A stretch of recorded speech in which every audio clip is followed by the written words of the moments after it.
2000 वर्ष पहले इस महान पवित्र ग्रंथ की रचना आचार्य श्री कुंद देव द्वारा इसी पवित्र भूमि पर की गई और इसके टीकाकार पदम प्रमदधारी जय मुनराज है। ग्रंथ का नाम नियम सार है। नियम से करने योग्य कार्य अपनी आत्मा में सम्यक दर्शन, सम्यक चारित्र रूपी निर्मल पर्याय, पवित्र पर्याय, मोक्ष मार्ग रूपी पर्याय प्रकट करना। अनादि काल से हमारे आपकी आत्मा में पर को अपना जानने वाली, पर को अपना मानने वाली और पर के साथ संबंध रखने वाली ऐसी मोह राग देश रूपी अपवित्र पर्याय, मलिन पर्याय प्रकट है, जो स्वयं दुख स्वरूप है और अनंत दुख का कारण है।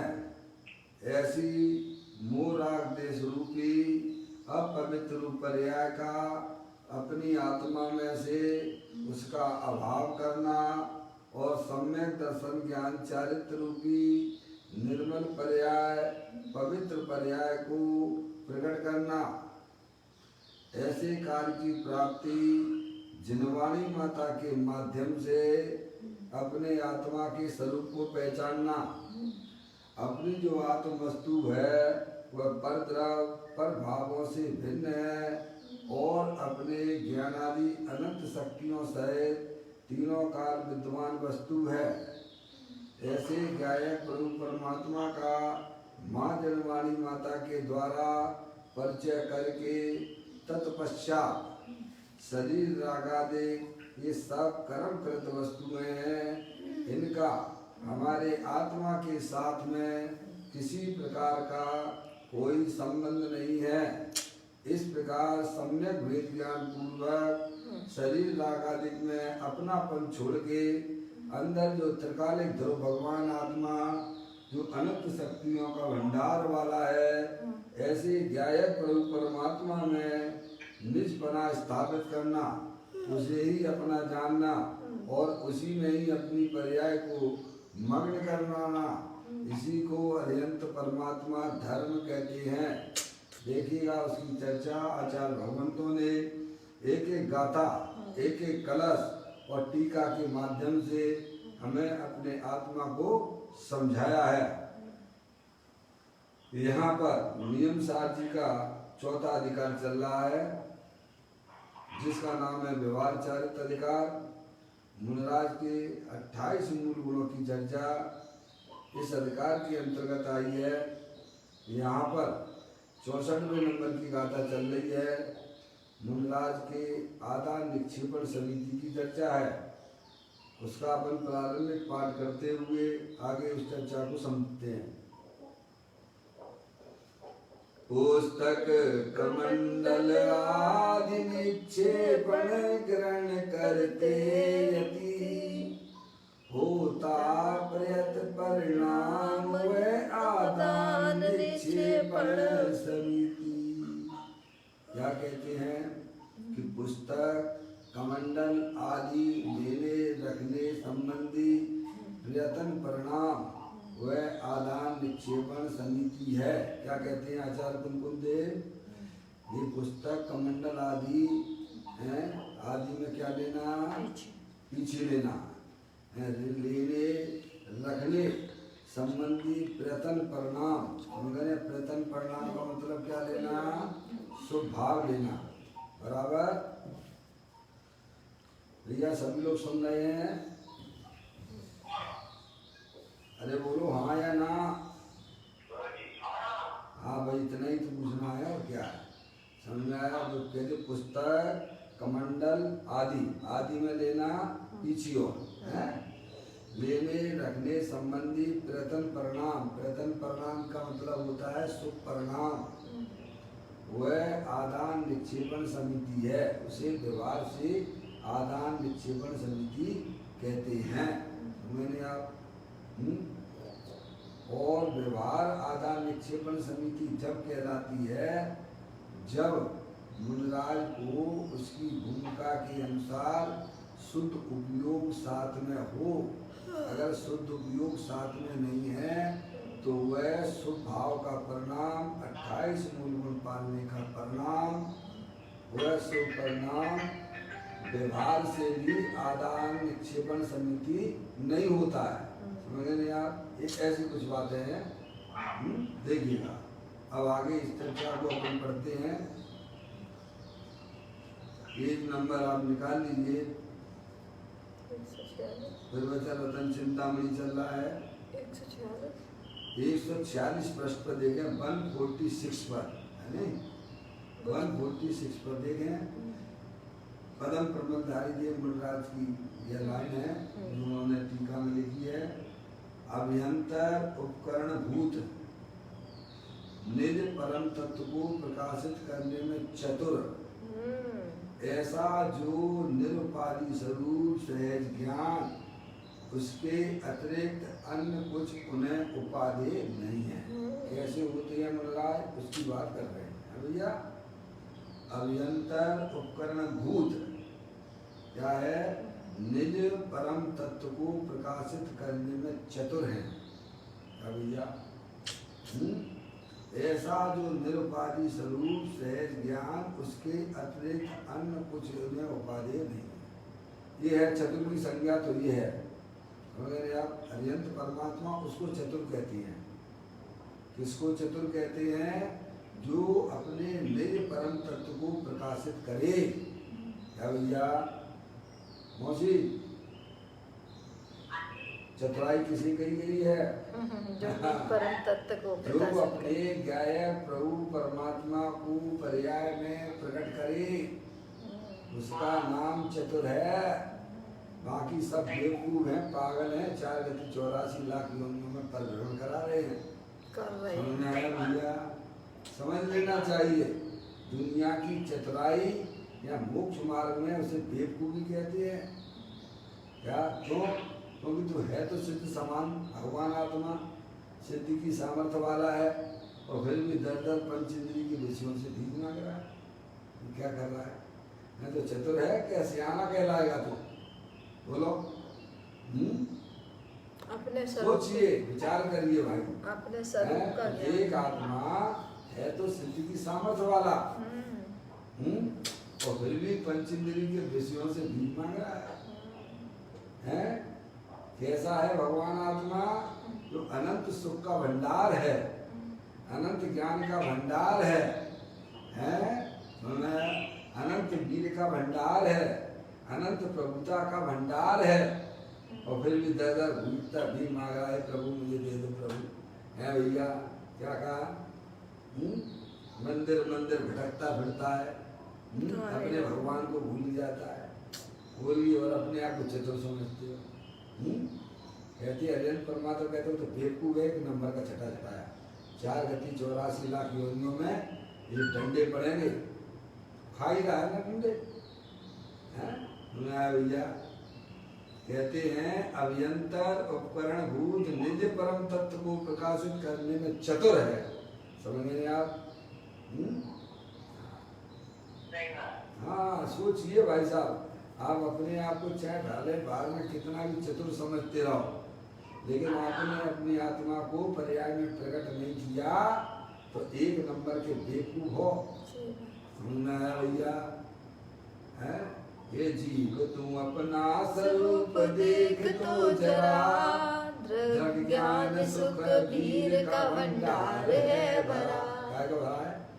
ज्ञान सुख वीर का। बोलो, उसे पर्याय में व्यक्त करना, उसका नाम चतुराई है। अजय भैया, पदम प्रबंधधारी देव मुनिराज कह रहे हैं, अरे दूसरों को बेवकूफ बना लेना है भैया, चतुराई नहीं है। पैसे के ढेर लगा लेना, सहयोगों के ढेर लगा लेना, ये कोई चतुराई नहीं है। खान पीन की चतुराई अरे कुकर सुकर भी कर लेते हैं, जाने कौन सी बड़ी बात है भाई साहब। सुनना यार, अरे पेड़ तो 53 गति के जीव भी भर लेते हैं। समझ में आ गई? ये कोई चतुराई नहीं है, झूठ बोल दिया है, मायाचारी कर दी भाई साहब है, समझ में आया? अरे कम खा लेना, कम खा लेना, समझ में आया? चलेगा, लेकिन परिणामों में हिंसा, झूठ, चोरी, कुशील, परिग्रह के परिणाम नहीं चलेंगे। समझ में आ गई भैया? हाँ, उससे आत्मा का बहुत हित होता है।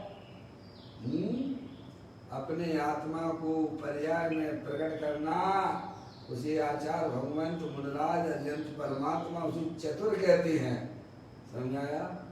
ये चतुराई करो तो धन्यवाद है, तो जो है अत्यंत परमात्मा की तरफ से आशीर्वाद मिल जाएगा तुमको। क्या मिल जाएगा? बेटे बहुत बढ़िया, समझ में आया? ये तुमने बहुत अच्छा काम किया है, जो समस्त अज्ञानी जीव ये काम नहीं कर पा रहे हैं और तूने अपनी पर्याय में ये काम कर लिया। क्या कहा? तो धन्यवाद मिलेगा, भगवान का आशीर्वाद मिल जाएगा। समझ में आ गई भैया? भगवान का आशीर्वाद चाहिए कि नहीं चाहिए? है? तो भगवान का आशीर्वाद ऐसे मिलता है, समझ गया? जो भगवान ने पर्याय में काम किया है, वो काम तुमने अगर प्रारंभ कर दिया, भले ही अभी भगवान तक ना पहुंचो, कोई बात नहीं है, सही बात है, ध्यान में तो लग गए हो ना? जिसका सेवन अत्यंत परमात्मा करते हैं, जिसका सेवन सिद्ध परमात्मा करते हैं, जिसका सेवन साधु परमेष्टि करते हैं, जिसका सेवन समस्त समय दृष्टि जीव करते हैं, वो तुमने अगर चालू कर दिया तो धन्यवाद के पात्र हो जाओगे भाई साहब, नहीं तो 4 गति 84 लाख के डंडे पड़ेंगे। भैया हाँ, ऐसी बात है भैया। जो लिखा, स्पष्ट लिखा, अभ्यंतर उपकरण भूत निज परम तत्व को, निज यानी कपू भैया, निज का मतलब क्या होता है? निज का मतलब स्वयं, निज का मतलब स्वयं, स्वयं, पहले निज का मतलब स्वयं है मौसी, निज का मतलब स्वयं, स्वयं यानी कौन हो? आत्मा हो, शुद्धात्मा हो, अनंत शक्तियों के भंडार वाले हो। क्या भाई? क्या लेना? निज का मतलब स्वयं है, स्वयं का मतलब होता है शुद्धात्मा। मैं मनुष्य नहीं हूँ, मैं स्त्री नहीं हूँ, मैं रागी द्वेषी नहीं हूँ, ये तो सब कर्म करत वस्तुएं हैं, इनसे निराला मेरा चेतनेश्वर भगवान आत्मा जो अनंत शक्तियों के भंडार वाला है। पापा है? कितने भंडार हैं आपके पास में? सोने के, चांदी के, रुपया पैसे के? सब माटी धूल है, उनमें तो लेके ये सलाई लेके आग लगा देना। 24 घंटे हम जिसके पीछे भागा करते हैं, मालूम पड़ा हम तो बेवकूफ निकले। क्या निकले? पूरी जिंदगी लगा दी हमने संयोगों को इकट्ठा करने में, और भगवान के पास गए, भगवान कहेंगे एक नंबर के बेवकूफ है, तुझे मनुष्य पर्याय मिली थी तो काय के लिए मिली थी? कि अपने चेतनेश्वर भगवान आत्मा को पर्याय में व्यक्त करने के लिए मिली थी। है भैया? अगर प्रधानमंत्री 5 साल रह के अच्छा कार्य नहीं करता है देशवासियों को, तो उसे भाई साहब नीचे, गद्दी से नीचे बैठा दिया जाता है। ऐसे ही हमें मनुष्य पर्याय यहाँ मिली है, और इस पर्याय में अगर हमने अपने आत्मा को प्रकट नहीं किया तो समझ लेना चाहिए कि 4 गतियाँ खुली पड़ी हुई हैं, यहाँ किसी की चलती नहीं है। समझाया? यहाँ आत्मा स्वयं बनाता है और स्वयं खाता है। क्या कहा भैया? ऐसी बात है भैया। मौका मिला है, चूक मत चौहान, दौल समझ सुन चेत सयानी, काल वृथा मत खोबे, यह नर भव फिर मिलन कठिन है, जो सम्यक नहीं होगा, जो सम्यक ना होवे। भैया कहते हैं अभ्यंतर उपकरण भूत निज परम तत्व को प्रकाशित करने में चतुर। देखो ये है अजय भाई, आप तो बहुत जुगाड़ू हो ना भाई साहब, हैं? ये जुगाड़ कर लो भाई साहब, कैसे भी ऐसी टिकड़म लगाओ, ऐसी टिकड़म लगाओ कि अपना भगवान आत्मा पर्याय में व्यक्त हो जाए। क्या कहा भाई साहब? हैं? तो अरियंत भगवान कहेंगे शाबाश बेटे, वाह, इसको कहते हैं। देखो इसने अपनी मनुष्य पर्याय को सार्थक किया है, समझ गए। बाकी तो ये तो सब नौटंकी है, नाटक है, 4 गति 84 लाख योनियां, समझ गए आप। जन्म मरण करते रहना ये आत्मा के लिए कलंक है क्या भाई साहब है। इस शरीर रूपी जेल से अगर विदा प्राप्त करनी है तो अपने भगवान आत्मा को जानना पड़ेगा, अपने जानना ही नहीं पड़ेगा, उसे पर्याय में व्यक्त भी करना पड़ेगा क्या भाई साहब। जानने से भी काम नहीं चलेगा मौसी। हाँ नहीं तो अपन को कोई पीएचडी थोड़ा लेना है क्या भैया, कोई सर्टिफिकेट लेने के लिए स्वाध्याय करते हैं क्या हैं। अपनी आत्मा को पर्याय में व्यक्त करने के लिए स्वाध्याय किया जाता है, समझ में आया भैया। ये काम अगर हमने प्रारंभ नहीं किया भाई साहब, देख लो देश की हालत देख दो है क्या हो रही है। अभी तो कुछ भी नहीं है, अभी तो स्टार्टिंग है रे भैया। पूरे विश्व की हालत क्या हो रही है, अभी तो स्टार्टिंग है।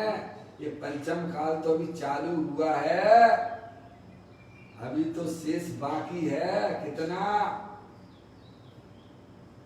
पंचम काल भैया, कितने हजार साल का होता है। 21,000 का सुख भैया है, 21,000 वर्ष है। और अभी कितने साल हो गए भैया पंचम काल को? 2,500 वर्ष ही निकले हैं। 2,500 वर्ष हुए भाई साहब।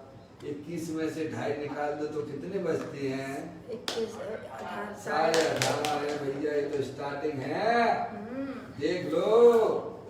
कल जो है गाय समय राजा बना हुआ व्यक्ति आज भिखारी हो गया है। जहाँ अमेरिका सुपर में गिना जाता था आज दिनहीन हो गया है। क्या कहा भाई साहब, समझ में आया। इस कर्म की चाल को पहचानने का प्रयत्न करना, सही बात है। अंदर में अपने भगवान आत्मा को पर्याय में व्यक्त करना, इसका नाम चतुराई है।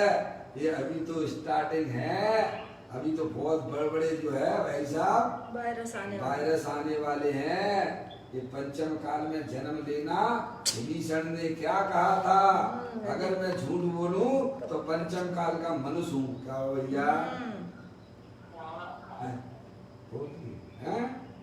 यानी पंचम काल के मनुष्य बनना भी वह कलंक है भैया। हम आप आए हैं तो कलंक है ये। सब विराधना करके आते हैं। अब इसमें कोई समझदार होता है वो उसी को कहे समय अपना काम कर लेता है भाई साहब है। ये है कुछ ये है कला। 72 पुरुष की तामे 2 सरदार, एक जीव की जीविका और एक जीव उद्धार। अपने गायक प्रभु परमात्मा को पर्याय में व्यक्त करना, इसका नाम कला है। कला यानी का प्लस ला इक्वल टू कला। का मतलब होता है कारण परमात्मा, ला यानी का प्लस ला यानी प्रकट करे। क्या भैया, अपने कारण परमात्मा को पर्याय में व्यक्त करे, उसका नाम कला है। अशोक भैया हाँ ऐसी बात है भाई साहब, ये काम करके निकलने की बात है। बाकी तो ये तो ऐसा है, संयोग इकट्ठे करना, ये तो त्रियंच गति के संस्कार है भैया। त्रियंच गति में ना जाना हो तो भाई साहब ये काम हमें आपको सबको प्रारंभ करना ही पड़ेगा।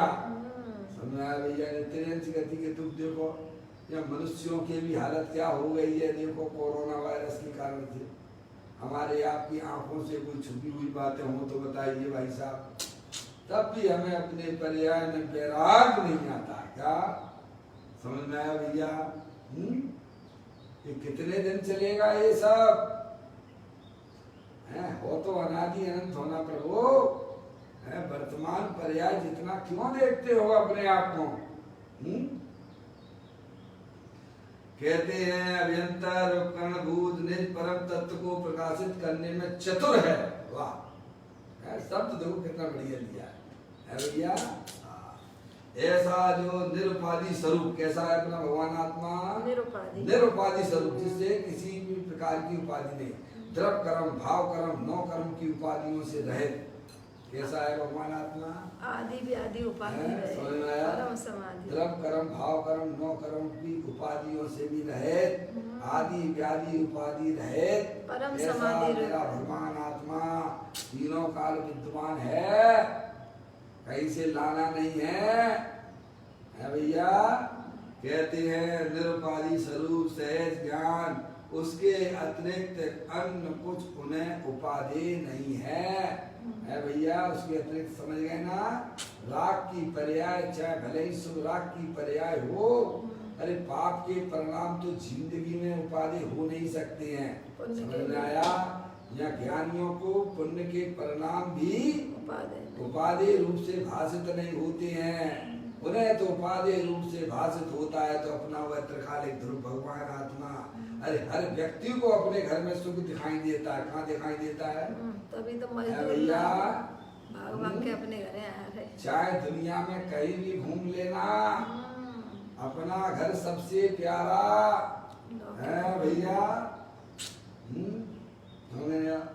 एक चिड़िया के बच्चे चार, पंख पसारे निकले बाहर, पूरब को पश्चिम से जार, उत्तर से दक्षिण को जार, आकर माँ को हाल सुना, देख लिया सारा संसार, अपना घर है सबसे प्यारा। क्या भैया? अपना चेतन सर्वभगवान आत्मा निरुपाधि स्वरूप वाला, तीन्द्रिय आनंद स्वरूप वाला, वही मेरे सुख का धाम है, वही उसे रहना अच्छा लगता है। समझ आया भैया? वही उपाधि है। राग तो विजाति तत्व है। क्या है भाई साहब? देखो अशुभ राग का थोड़ा सा भी विचार करो मन में, कैसा मन गंदा हो जाता है भाई साहब। विचार करने मात्र से गंदा तकलीफ में आ जाता है। अशुभ के विचार करने से ज्ञानी कहते हैं हमें तो शुभ परिणाम भी हमारे लिए उपाधि नहीं है। अभी हमारी पर्याय में मुनराज कहते हैं स्वभाव तो है, 28 मूल पालने का शुभ भाव तो है, पर हम उसे ये रूप से जानते हैं, उसे उपादेय रूप से ग्रहण करते नहीं है। इसीलिए उनकी पर्याय में वो भी खिसक जाता है। क्या हो जाता है भाई साहब? हैं? हम क्रोध, मान, माया, लोभ, हिंसा, झूठ, चोरी, कुशील, परिग्रह, हास, रति, अरति, शोक, भय, जुगुप्सा, स्त्री वेद, पुरुष वेद, नपुंसक वेद सबको अच्छा मानते हैं। इसीलिए हमारी पर्याय में भी रुके पड़े हुए हैं। उन्हें ये जानो, ये सब कर्म उपाधि जनित वस्तुएं हैं।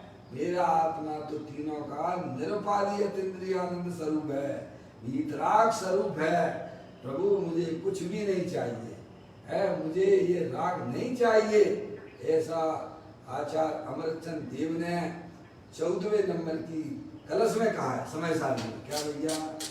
खारेपन से भरी हुई जो नमक डली है, ज्ञान भाव से भरा हुआ जो निज आत्म है, अंतर बाहर प्रकट तेज में सहज अनाकुल, वह अखंड चिन्ह में चिदघन हमें प्राप्त हो। क्या प्राप्त हो भैया? क्या चाहते हैं?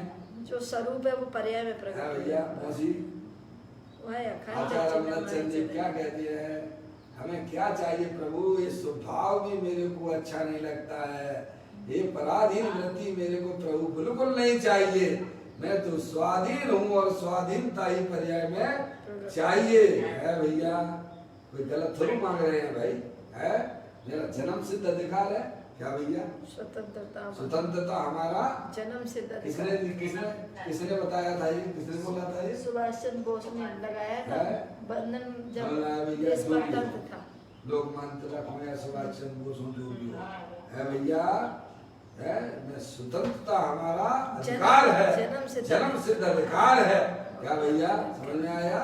हम सब देशवासी है, हिंदुस्तान हमारा है, समझ में? आप उसमें स्वतंत्रता चाहिए, किसी की पर की पराधीनता बिल्कुल नहीं चाहिए। अब देखिए को अब कहते हैं कि अभियंतर उपकरण भूत सहज ज्ञान है। सहज ज्ञान का मतलब जो किसी ने बनाया नहीं है ज्ञान को, है भैया, अकृत्रिम है। समझ में नहीं आ? सही बात है। किसी के द्वारा बनाया हुआ होता है वो सहज नहीं होता है, हैं? सहज ज्ञान, सहज ज्ञान, ज्ञान में कैसे में कोई कष्ट हो तो वह ज्ञान ज्ञान नहीं कहलाता है, ऐसा सहज ज्ञान निरुपाधि स्वरूप है। और वह मुनि का उपकरण है, क्या है? अभ्यंतर उपकरण भूत सहज ज्ञान है, क्या भैया है? वह मुनिराज का क्या है? उपकरण है।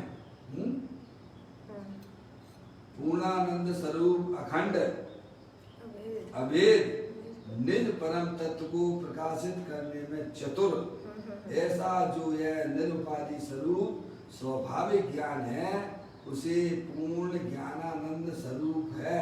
जो पूर्ण ज्ञानानंद स्वरूप है वह एक ही मुनि को उपाधि है। क्या भैया डॉक्टर साहब क्या उपाधि होना चाहिए? भगवान कह के, भगवान अपन को भगवान कह रहे हैं तो हमारे लिए आनंदित वाली बात है ना, है? अगर कोई गाली आली दे तो समझ में आता है, भगवान हमसे कहते तुम तो भगवान स्वरूप हो, है भैया, उसका सेवन करो। अब कैसे कर सकते हो? इसमें अपनी तिकड़म लगाना पड़ेगी भाई साहब। क्या कहा? हाँ समझ में आया भैया? ऐसा है डॉक्टर साहब, बहुत सुंदर है।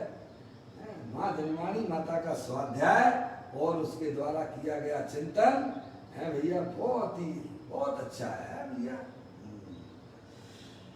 कहते हैं जो पूर्ण ज्ञानानंद स्वरूप है वह एक ही मुनि को उपाधि है, और जो मुनि को उपाधि है हमें भी उपाधि होना चाहिए।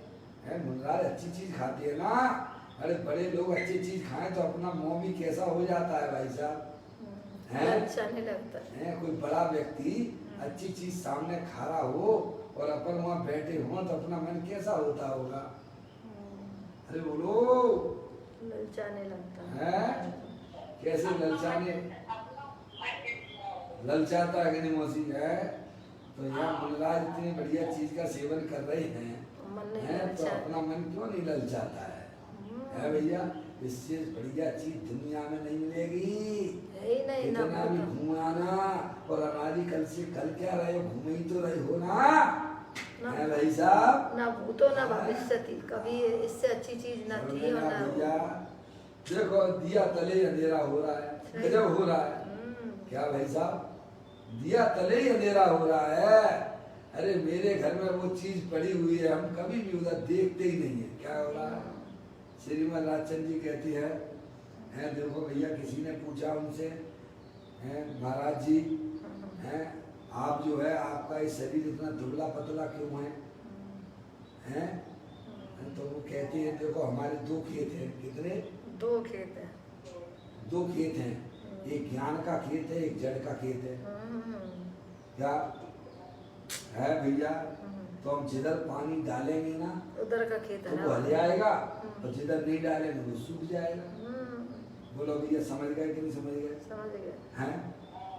उत्तर तो उन्होंने दे दिया, समझदार हो तो समझ जाएगा। उसने क्या प्रश्न पूछा श्रीमद राजचंद जी से कि प्रभु आप इतने दुबले पतले क्यों हो?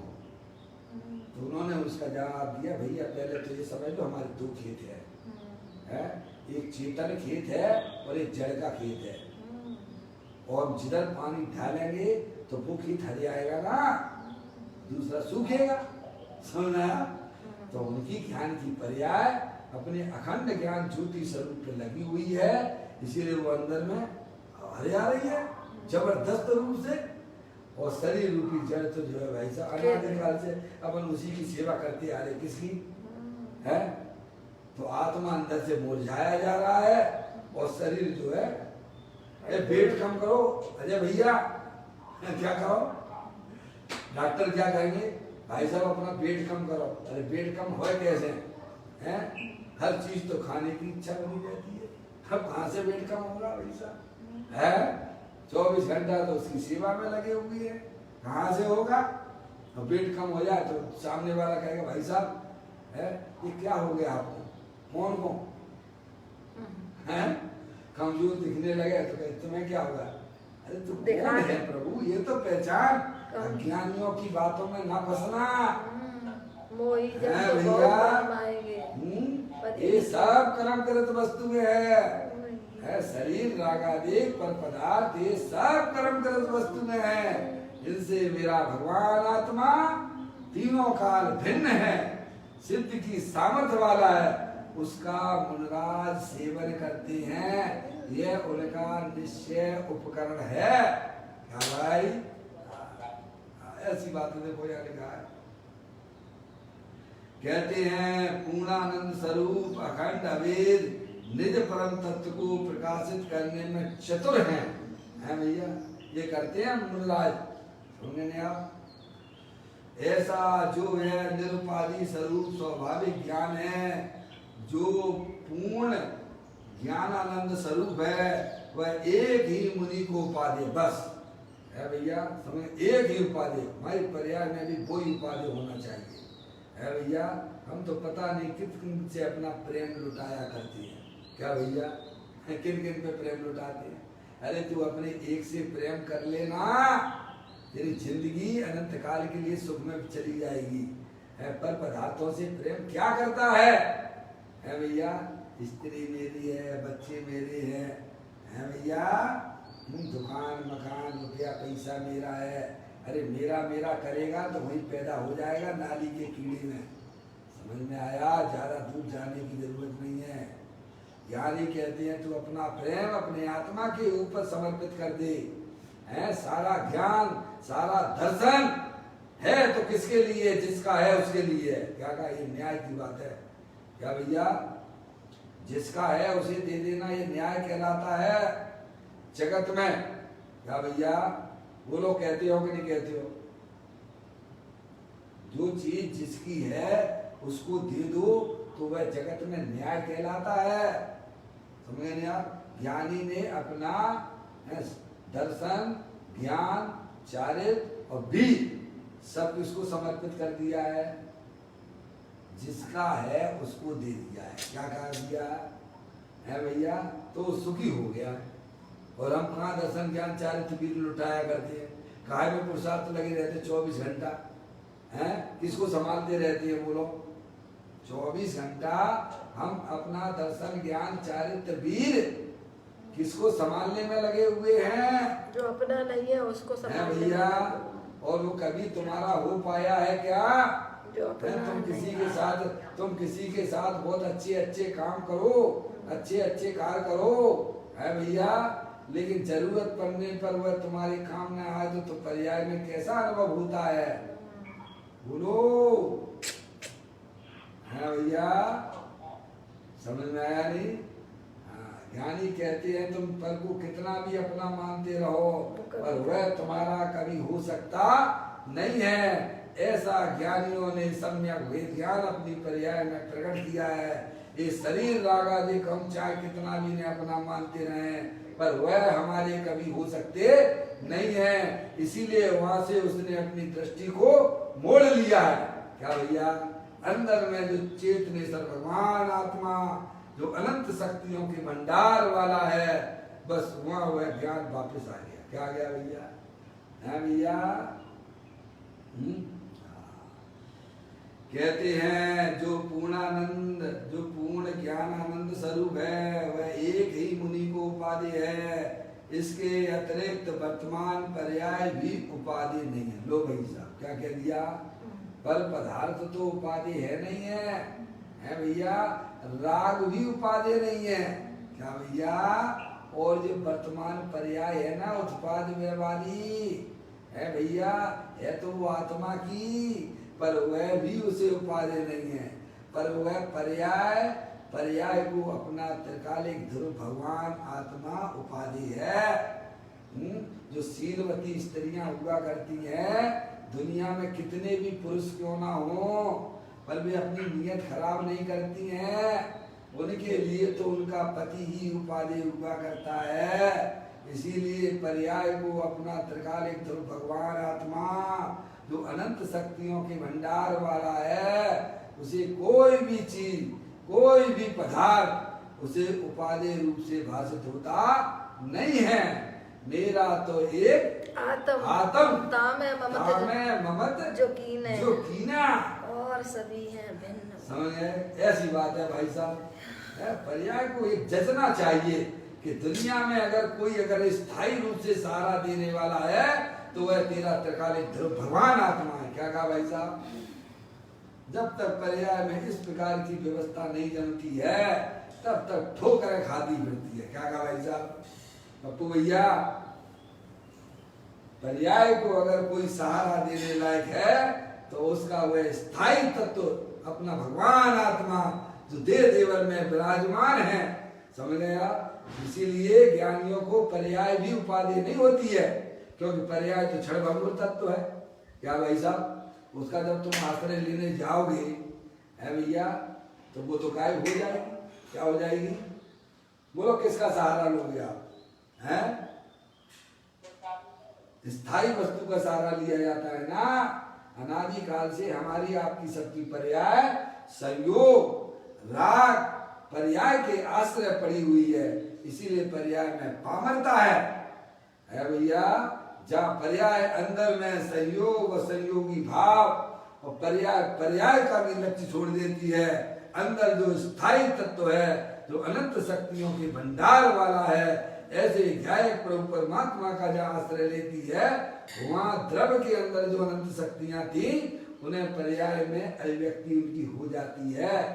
भैया ये कला सीख लो भाई एक बार, फिर कहीं भी बैठे रहिए आपको कोई तकलीफ नहीं है भाई साहब। है ज्ञानी ऐसा कहते हैं। बस एक बार तो उस क्लास में आना पड़ेगा ना, एक बार तो सीखना पड़ेगा ना भाई साहब। है क्योंकि अनादिकाल से बैरमुखी है ना आई।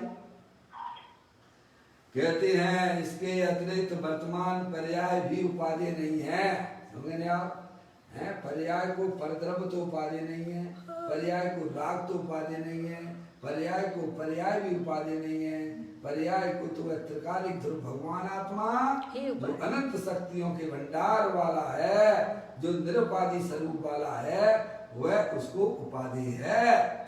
ये कह रहे हैं। इसके अतिरिक्त वर्तमान पर्याय भी उपाधि नहीं है। अरे वस्तु की ऐसी स्थिति है, पहले यह निर्णय तो कर, पहले अपने विकल्पात्मक ज्ञान में इतना निर्णय तो कर कि तुझे सुखी कौन करेगा। सही बात है भैया। हम तो चल रहे वैसे ही चल दिए, उठ के चल देती है। वो है ना आपके छुल्लक धर्मदास जी, छुल्लक धर्मदास जी छुल्लक कहती हैं, समझाते हैं भैया देखो तुम्हें पुण्य करना हो तो करो, पाप करना हो तो करो, हम तुम्हें नहीं रोकती हैं। क्या कहती हैं वे? पुण्य करना हो तो करो, पाप करना हो तो करो, हम तुम्हें नहीं रोकती हैं। पर ध्यान रखिए तुम पुण्य पाप कर सकते हो कि नहीं कर सकते हो, इतना विचार तो कर सकते हो कि नहीं कर सकते हो। है भैया? हैं बताइए आप। कहते हैं ना अगर सोच समझ के अगर बिजनेस करते तो आज ये नुकसान नहीं उठाना पड़ता। ऐसा कहावत है ना लौकिक में। है भैया? तो ज्ञानी हमें यही तो समझा रहे हैं यहाँ पर।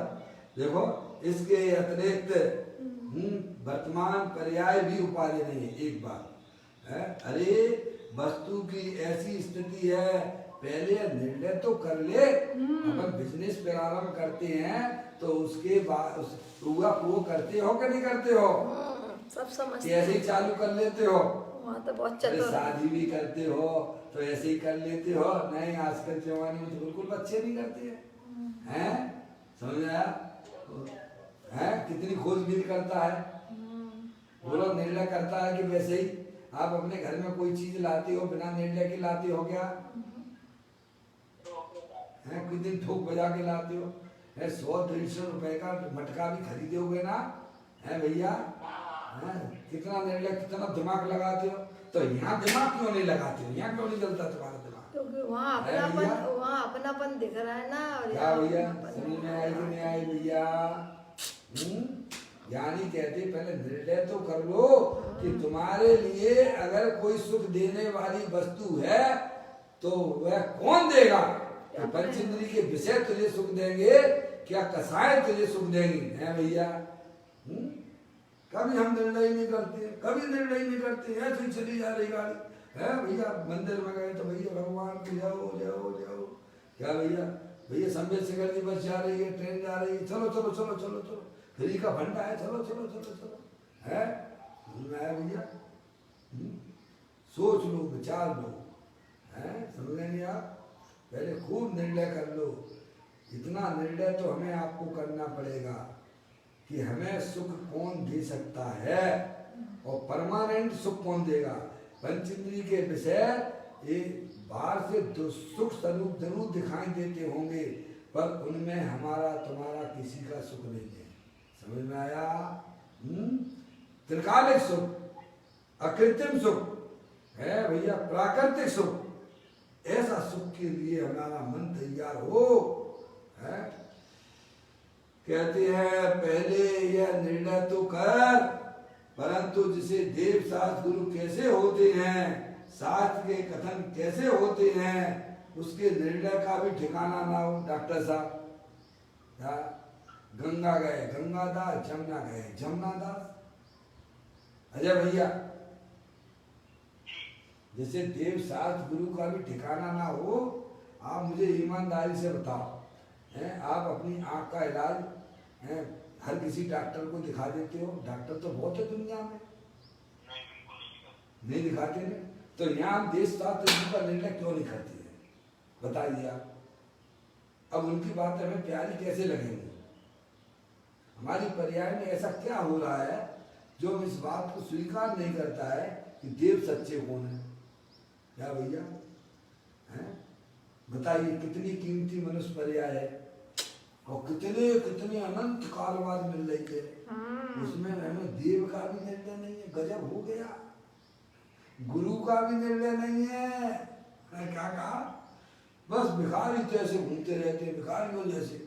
चलो भैया यही हमारे देव है, यही हमारे जो मिल गया है वही है। गंगा गए गंगादास, जमुना गए जमुनादास, और बस ऐसे खड़े रहे। खड़े रहोगे अनंत काल से खड़े हो तो अभी भी खड़े रहोगे। अरे निर्णय तो करो कि इस विश्व का अगर देव कैसा होता है, उसका क्या स्वरूप होता है? क्या इसमें कोई पैसा लग रहा है क्या? और इसमें डरने की क्या बात है? भैया हमें निर्णय करना चाहिए कि इस विश्व का भगवान कौन है, उसका क्या स्वरूप है। समंत बद्धाचार्य देव कहते हैं हम ऐसे अरिहंत भगवान को नमस्कार नहीं करते हैं। समझ में आया? मैं उनकी भी परीक्षा करता हूँ। कौन कह रहा था? जो अगली 24वीं में 3 नवंबर होने वाले हैं, ऐसे समंत बद्धाचार्य देव ये आकाश में गमन करते हैं, तो भैया ये देव हो गए, ऐसा भी नहीं है। समो शरण लगा हुआ है इसीलिए देव है।